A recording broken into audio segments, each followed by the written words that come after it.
الساعات الأخيرة انتشر كلام إن زيزو عنده عرض من نادي الشباب السعودي، وعرض رسمي.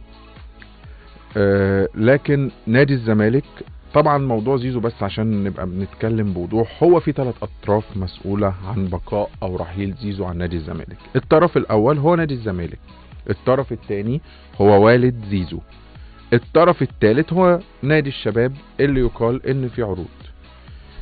للمعلومة، لما انت بتفاوض لعيب كبير انت ما بتروحش للنادي مباشرة، انت بتروح للاعب الاول وبتجس نبضه، بتتكلم معاه وبتتفق معاه. ودايما بنسمع ان النادي الفلاني اتفق مع اللاعب على البنود الشخصية. فده اللي بيحصل ما بين موضوع التفاوض مع لاعب كبير بشكل عام. ايه اللي بيحصل بقى في موضوع زيزو؟ الطرف الاول اللي هو نادي الزمالك قال لك لا عندي عروض رسمية ولا عروض شفهية ولا اي عروض لغاية دلوقتي لزيزو. ده نادي الزمالك.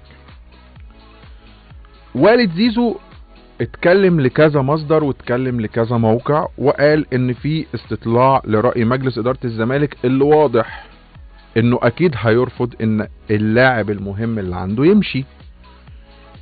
وقال ان الزمالك مش هيمشي منه زيزو غير لما الزمالك يكون موافق. يعني احنا مش هنمشي بأي طريق غير ان الزمالك يوافق، وعن طريق نادي الزمالك. فدي حاجة كويسة جدا. فأكيد الراجل دلوقتي والد زيزو هيبقى همزة الوصل.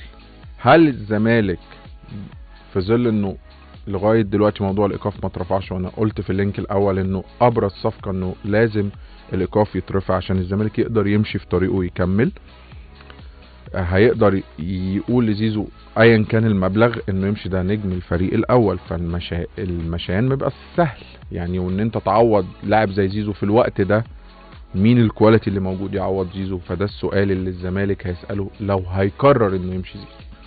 في حاجة كمان عايز اقولها، مش معنى يا جماعة ان الناس كميديا بتشتغل وبتعمل شغلها وبتتعب وبتجري ورا مصادر يبقى الناس دي قصدها ان الزمالك كسب فبندور على حاجة تهد نادي الزمالك. لا، الناس مش بتفكر كده.